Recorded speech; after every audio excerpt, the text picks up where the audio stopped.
우리 하나님의 말씀 한번 나누도록 하겠습니다. 누가복음 22장 39절에서 46절 말씀입니다. 누가복음 22장 39절에서 46절까지 말씀입니다.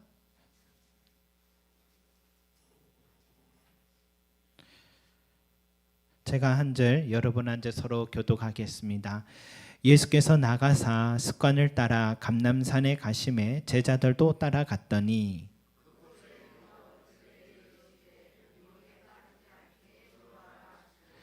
그들을 떠나 돌 던질 만큼 가서 무릎을 꿇고 기도하여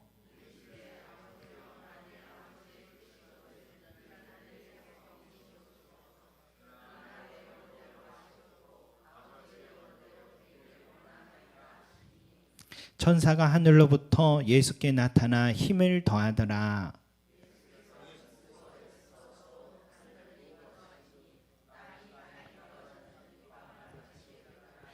기도 후에 일어나 제자들에게 가서 슬픔으로 인하여 잠든 것을 보시고 이르시되 어찌하여 자느냐 시험에 들지 않게 일어나 기도하라 하시니라. 아멘.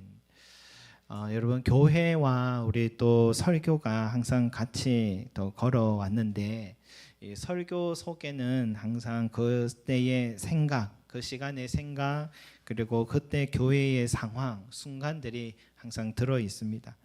그때 교회 성도들의 상황을 향해 하나님께서 말씀을 주셨기 때문에 이 교회와 설교는 따로 뗄 수가 없습니다. 돌아보니까 지난 9년 동안 에베소서, 여호수아서, 요한복음, 또 산상수훈, 사도신경, 그리고 누가복음을 이렇게 순서대로 묵상해 왔는데 누가복음만 해도 오늘로 146회째니까 만 3년이 되어 가고 있습니다. 에베소서는 처음 시작할 때 우리 교회란 어떻게 세워져야 될까, 무엇인가를 말해줬던 것 같고, 또 여호수아서는 약속의 땅을 향해 매 순간마다 믿음으로 전진하는 여호수아와 백성들의 모습 보면서 그 당시에 우리 교회가 꼭 개척할 때 또 교회도 개인의 삶도 모두 다 여호수아와 같은 심정으로 그렇게 걸어왔었습니다. 요한복음을 했던 것은 예수님의 말씀을 이제 알아야겠다 해서 또 시작했었고, 산상수훈을 한 것은 어떻게 그러면 행하는 삶을 살 것인가에 대한 질문에서 시작했고, 사도신경은 내가 믿는 것이 무엇인가를 다시 한번 점검하기 위해서였고, 요한복음을 했음에도 지금 누가복음을 또 하게 된 것은 이 마태, 마가복음과 함께 이 공간 복음의 하나로서, 그리고 가장 예수님의 삶을 역사적으로 기록한 의사 누가를 통해서 예수님의 생애를 확인하고 싶어서 이렇게 지금까지 누가복음이 걸어왔습니다. 여러분, 이처럼 교회의 역사 그리고 설교는 뗄 수 없다는 것을 또 설교자로서 늘 경험하고 있고, 결국은 이 교회를 세우신 것은 이 성경책 때문이었고, 이 성경을 풀어가시는 성령님께서 한 주간마다 설교자를 통해 해석해 주시고 또 교회를 바른 길로 인도해 주시는 과정으로 저는 생각하고 있습니다. 이제 누가복음도 끝자락을 향해서 가고 있는데 다음에는 무엇으로 우리에게 말씀 주실까 기대도 하고요. 그 성경 본문 설교는 또 우리 교회의 또 미래 역사가 될 것이라 생각합니다. 우리 교회가 또 설교 영상과 또 설교는 또 늘 또 원고와 주보 모두 다 늘 기록해 주시는 분이 따로 계십니다. 타교에 계신데 매주 수고해 주시기 때문에 저희도 한 해에 한 번은 꼭 성의를 작은 마음으로 또 표현하고 있는데, 그분의 그 수고가 교회의 발자취를 담아주고 있습니다. 그래서 여러분도 예수의 생애, 즉 복음을 더 깊이 알고 싶은 분들은 이 요한복음과 이 누가복음의 영상이 이렇게 한 6년의 시간 동안 이렇게 기록되어 있으니까 여러분 꼭 확인해 보시면은 우리 앞으로의 믿음에 또 많은 유익이 있으리라 생각합니다. 여러분, 오늘 이 예수님께서 이 제자들과 마지막 만찬을 마치시고 습관대로 감난산으로 기도하게 하라고 가셨다 나옵니다.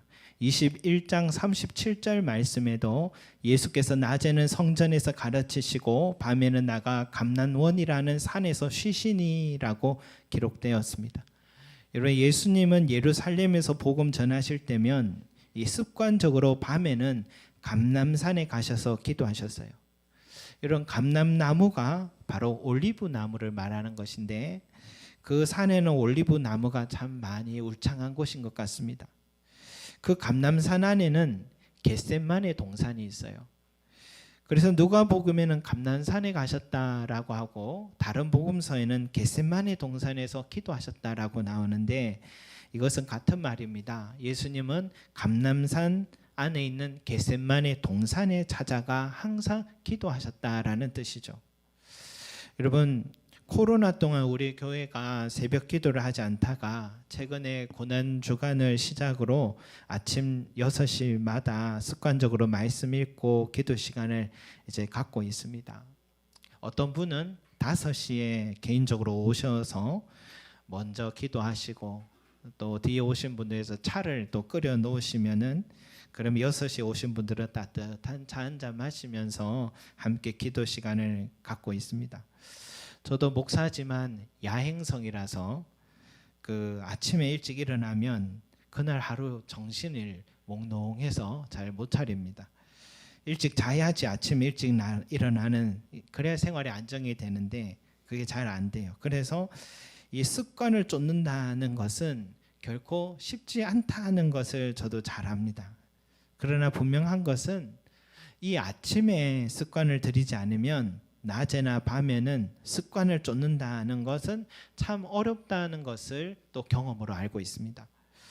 그래서 예수님은 이 한적한 시간과 장소에 습관적으로 기도 시간을 드린 것 같아요. 근데 예수님께서 습관을 두신 시간과 장소는 밤이었습니다. 여러분, 한적한 산이었습니다. 여러분, 왜 밤이었느냐? 밤이면 잠을 청해야 되고 그 쉼을 가져야 되는 시간인데 왜 밤인가? 저의 추측인데 유대인들의 하루의 시작이 밤이기 때문입니다. 창세기에 보면 저녁이 되고 아침이 되니 이는 첫째 날이니라. 저녁이 되고 아침이 되니 이는 둘째 날이니라 라는 그런 말씀이 있듯이 오늘 저녁부터 내일 저녁이 이스라엘 사람들에게는 하루입니다. 개념이 그래요. 우리와 다르죠. 그래서 예수님께서 금요일에 십자가에 달리시고 그날 오후에 시신을 무덤으로 이렇게 안치하게 된 것도 그날 저녁이 사실은 안식일의 시작이기 때문에 이 안식일에는 모든 집안과 주변에 부정한 것은 다 정리해야 되는 유대인들의 관습 때문에 그렇게 저녁이 되기 전에 예수님의 시신을 이렇게 정리하게 된 이유가 여기에 있던 거죠. 그처럼 유대인들의 하루의 시작은 어둑해져가는 저녁이었습니다. 예수님께서 습관적으로 밤이면 산으로 가서 기도하신 것은 그 시간이 한적한 시간이기도 해서 그렇지만 또 한편으로는 그 시간은 하루의 시작이었기 때문인 것이죠. 하루의 시작을 하나님께 맡기기 위해서, 하나님의 도움을 구하기 위해서 감람산 겟셋마네 동산으로 가서 기도하셨다 생각됩니다. 여러분, 우리에게 이 하루의 시작은 언제입니까? 아침이죠. 이른 아침에 가정에서든 교회에서든 여러분 나만의 한적한 장소에서 기도하는 것도 그 하루를 하나님께 맡기기 위함입니다. 여러분, 하나님께 이 아침에 하루를 시작하며 맡길 때 어떻게 시작합니까? 먼저 말씀을 읽는 게 중요합니다. 오늘 나에게 주신 말씀이 무엇인가 생각하면서 말씀 읽는 게 중요해요. 조지 뮬러 목사님이 평생 기도 수칙 6가지가 있는데, 첫째, 예수님을 의지하라. 둘째, 죄를 버려라. 셋째, 믿어라. 넷째, 인내로 기도하라. 다섯째, 하나님의 뜻대로 구하라. 여섯 번째, 할 수 있는 한 새벽에 기도하라 라는 수칙이 있는데, 여기 다섯 번째에 하나님 뜻대로 구하라는 그 규칙에는 또 세부 규칙이 있더라고요. 이런 그 규칙 중에 이게 있어요. 성령과 말씀을 바라보라. 성령과 말씀을 바라보라. 여러분, 이렇게 뮬러 목사님 말합니다. 성령과 하나님의 말씀은 언제나 결합되어 있다. 만일 내가 말씀을 외면하고 성령만 바라보고 기도한다면 역시 망상과 착각에 나 자신을 그대로 노출하게 될 것이다. 성령께서 우리를 인도하실 때는 반드시 하나님의 말씀을 따라 인도한다. 성령님과 말씀이 서로 상반되는 경우는 절대 발생하지 않는다라고 말씀하셨어요. 즉 우리가 기도할 때는 항상 성경책을 먼저 보고 그 말씀과 함께 기도를 해야 되지, 그러지 않으면 우리의 기도는 망상과 착각에 빠질 때가 많다는 것을 말해줍니다. 그럼 목사님 어떻게 기도해야 됩니까? 별로 기도할 때 할 말이 별로 없어요 라고 질문할 때가 있잖아요. 그래서도 이런 말씀을 붙들어야 되는 것입니다.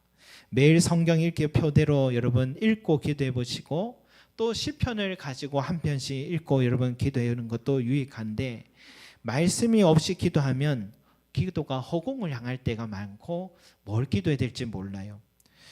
또 무엇을 기도했는지도 기억이 나지 않습니다. 여러분 많은 시간 기도하는 것보다도 말씀을 먼저 읽고 깨달아진 부분 가지고 기도한다면 훨씬 우리의 기도는 열매 맺는 기도가 될 것입니다. 여러분 또 성령님은 말씀이 생각나게 해주셔서 우리를 지켜주십니다. 말씀을 가지고 기도한 하루는 그날에는요 성령님께서 말씀이 꼭 생각나게 해요. 우리 주일학교 친구들 저렇게 암송하잖아요. 분명히 인생의 중요한 시간마다 저 외웠던 암송 말씀이 생각나서 그 말씀이 인생을 지켜줄 때가 분명히 있을 겁니다. 여러분 이번 주 월요일 아침에 읽은 본문 내용이 다윗이 사울 왕을 보복할 수 있었는데 그 하나님의 기름 부음 받은 자다라는 생각 때문에 보복하지 않고 용서해 준 일이 2번이나 있었고, 또 나발이라는 사람이 다윗을 모독을 했는데 그의 아내 아비가일이라는 여인 때문에 결국 보복하지 않고 용서했는 그런 내용이 있어요. 이런 용서에 관한 말씀이 그날 아침에 마음에 담겨 있고 기도를 하고 하루 시작했는데, 그날 공교롭게도 참 용서하기 어려운 상황이 생겼어요. 그런데 그날 아침에 말씀이 떠오르더라고요. 그래서 하나님께 맡기고 실수하지 않도록 그 말씀이 그날의 그 행위를, 저의 행위를 지켜주는 것을 경험하게 되면서 아 정말 저만이 아니라 우리 사모도 같이 그랬어요. 말씀의 능력이구나. 성령님은 반드시 말씀을 통해 우리의 삶을 인도해 주시는구나 깨닫게 되었습니다. 그리고 여러분 기도하면서 또 생각하죠. 나의 오늘 하루의 일정들을 가만히 생각해 보면 그 모든 하루의 일정들을 꼭 필요한 곳에 시간과 에너지를 사용하게 해달라고 우리는 기도드립니다. 그러면 허비하는 시간이 없이 헛된 에너지를 쓰지 않고도 알찬 일정들을 보낼 수가 있습니다. 또 갑자기 그날 아침에 생각지도 않았던 그런 계획도 없던 만남과 일들이 생겨나는데, 여러분 기도하고 하루를 시작한 그 사람에게는 생각지 못한 그 일들과 그 만남조차도 다 하나님의 계획 속에서 이루어지고 있는 일들입니다. 여러분 이렇게 살아가면요 하루하루가 지루하지 않습니다. 짜증나지 않습니다. 왜 나를 이렇게 귀찮게 할까 이런 생각 들지 않습니다. 흥미로워지는 것입니다. 오늘은 어떤 일을 나에게 새롭게 보내주시고 또 경험하게 하실까, 어떤 복을 주시려고 이런 일이 있을까 흥미롭게 생각합니다. 저희 집에 이 빨간 머리엔 그림이 있는 달력이 하나 있는데 누가 선물을 해주셨는데 그 가끔 그 달력 글귀에 와닿는 글이 있어서 하나가 생각나는 게 있어요. 이런 내용이에요. 너무 오래 슬픔에 빠져 있기엔 세상이 참 흥미롭지 않나요? 이 길모퉁이를 돌면 무엇이 있을지 알 수 없지만 전 가장 좋은 게 있다고 믿을래요 라는 그런 글귀가 참 인상적이었어요. 여러분 우리 그리스도인들의 삶이 이러해야 된다 생각됩니다. 마치 성적으로 직업으로 또 많은 비교로 내 인생을 단정짓지 말고 하나님께서 오늘 하루를 내 인생을 어떻게 인도하실까 흥미로운 기대하는 마음으로 여러분 바라보며 살아가는 게 그리스도인들의 삶인 것입니다. 그러한 삶은 하루의 시작을 하나님께 맡길 때에 이루어지는 삶인 것이죠. 예수님과 같이 하루의 시작을 하나님께 맡기셔서 매일매일 흥미로운 나날이 되시고 주님 앞에 설 때는 세상 소풍 잘하고 왔습니다 하고 고백할 줄 아는 그런 복된 인생이 되시길 바랍니다. 그런데요, 여러분 오늘 밤에도 예수님의 습관을 따라 감람산에 가서 기도하셨지만 오늘의 기도는 좀 더 특별한 기도인 것 같아요. 오늘 밤이 지나면 온 인류를 구원하시기 위해, 고난을 당하시기 위해 십자가의 형을 이제 져야 한다는 것을 주님은 아셨기 때문에 주님은 오늘 이 밤의 기도는 땀이 나는 기도를 하고 계셨습니다. 여러분, 예수님은 완전한 하나님이시지만 완전한 인간이라 했잖아요. 한 인간이에요. 우리랑 똑같은 인간이에요. 한 인간으로서 그 모진 고통을 내가 감당할 수 있을까? 그 두려움과 죽음의 공포가 예수님을 흔들기 시작하는 거예요. 두려움과 긴장감이 예수님의 기도한다고 엎드렸지만 마음을 지치게 만들기 때문에 그날의 기도는 너무 힘이 들었고 온몸에 진액이 쏟아 땀이 나기 시작하는 그런 기도였습니다. 여러분들은 기도하실 때 땀이 난 적이 있습니까? 땀이 날 것 같으면 일어나서 집에 온 때는 있었지만 여러분, 이 땀이 나도록 기도한다, 이게 쉬운 게 아니죠.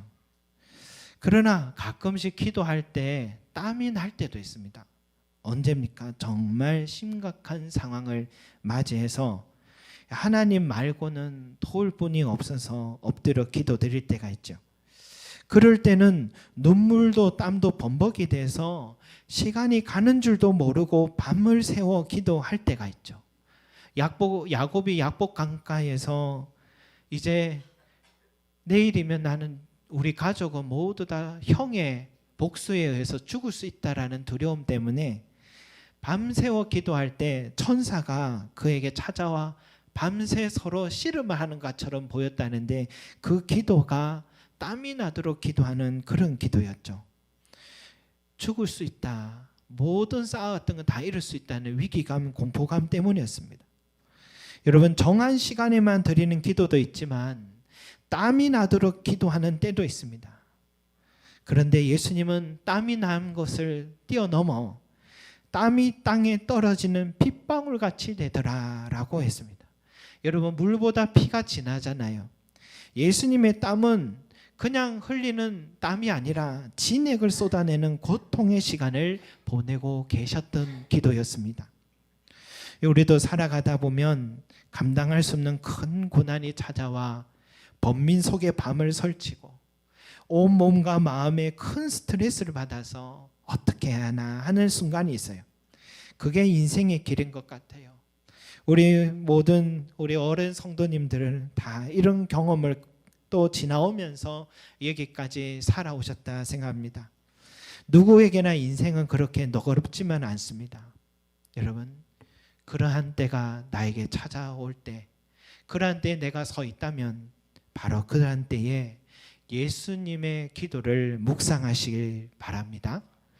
예수님도 그러셨다는 거, 사는 게 두렵고 죽는 게 무서워서 우리와 똑같은 인생이었다는 거, 예수님도 정말 슬프고 절망스러운 순간을 맞이해야 할 때가 있었다라는 것을 우리는 먼저 기억해야 됩니다. 그런데 여러분, 우리가 또 하나 기억해야 될 것은 예수님은 그런 때에도 습관을 쫓아 기도하러 산으로 가셨다라는 것을 기억해야 됩니다. 그날만큼은 그 기도는 진액을 쏟아낼 만큼 기도하셨다는 거. 왜? 특별한 하나님의 은혜와 위로가 아니면은 그 순간을 감당할 수 없기 때문에 그날의 기도는 더욱더 특별한 기도를 드렸던 것입니다. 44절 말씀에 예수께서 힘쓰고 애써 더욱 간절히 기도하니 땀이 땅에 떨어지는 핏방울같이 되더라 라고 했어요.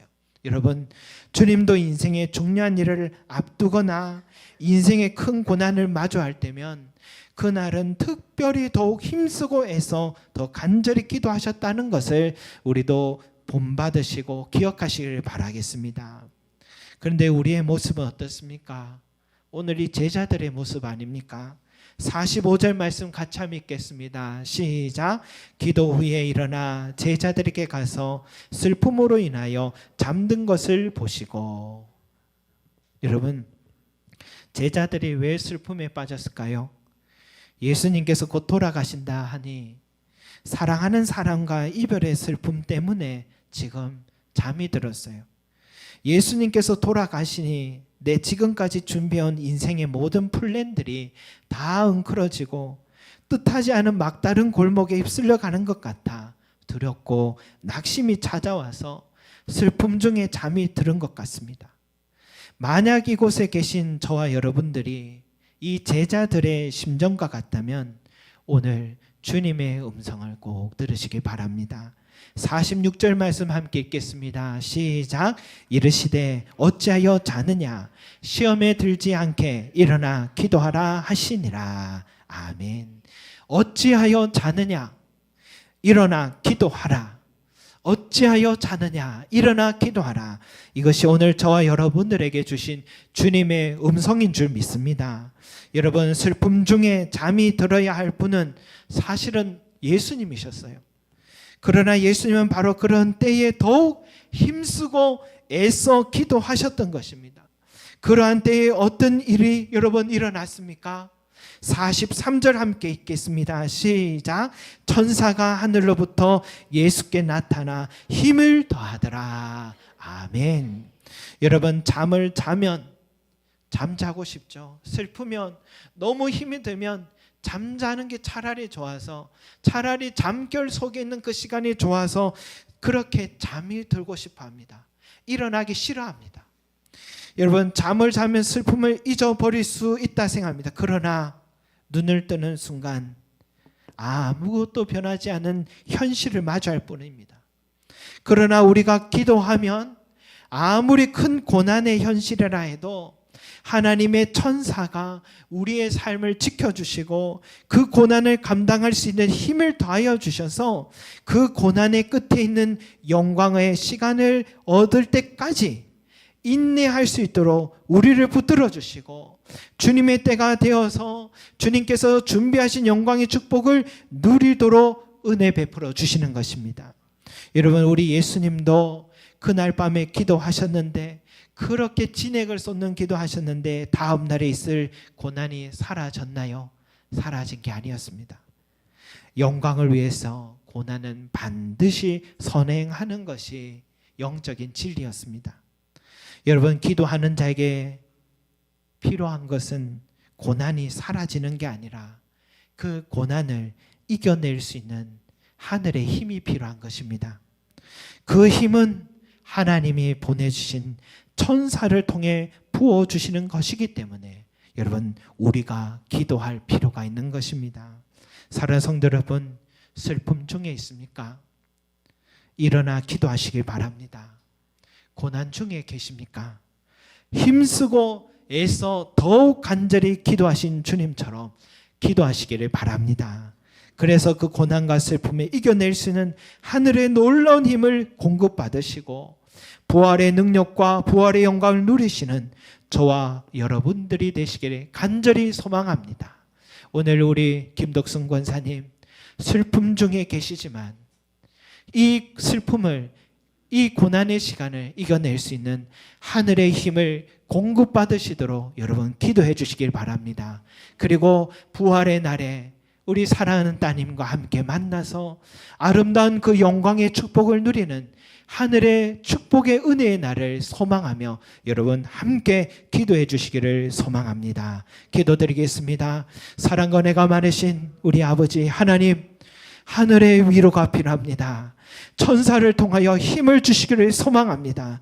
오늘 우리는 슬픔 중에 있고 고난 중에 있어서 어찌해야 될지 알지 못하는 주님의 심정에 있어서 땀이 흐르고 빗방울처럼 끈적거리며 땀이 신에게 쏟아지고 있는 우리의 상황 가운데 있사오나 그 중에서도 우리 주님은 기도하러 가셨고 그 속에서도 습관처럼 기도하시며 그때는 더 간절하게 기도함으로 천사를 통하여 힘을 공급받고 그 고난의 시간을 감당할 수 있는 힘을 공급받고 부활의 영광을 얻으셨듯이 주여 오늘 우리에게 그러한 은혜가 있게 하여 주셔서 하늘로부터 주시는 힘을 공급받게 하여 주시고 위로를 얻게 하여 주시고 이 고난의 시간을 잘 견디고 인내함으로 주여 부활의 영광을 얻을 수 있도록 오늘 우리에 있는 모든 성도들을 축복하여 주시옵소서. 무엇보다도 우리 김덕승 권사님과 우리 이인숙 집사님 하나님이여 하나님께서 위로하여 주시고 하늘로부터 주시는 그 힘으로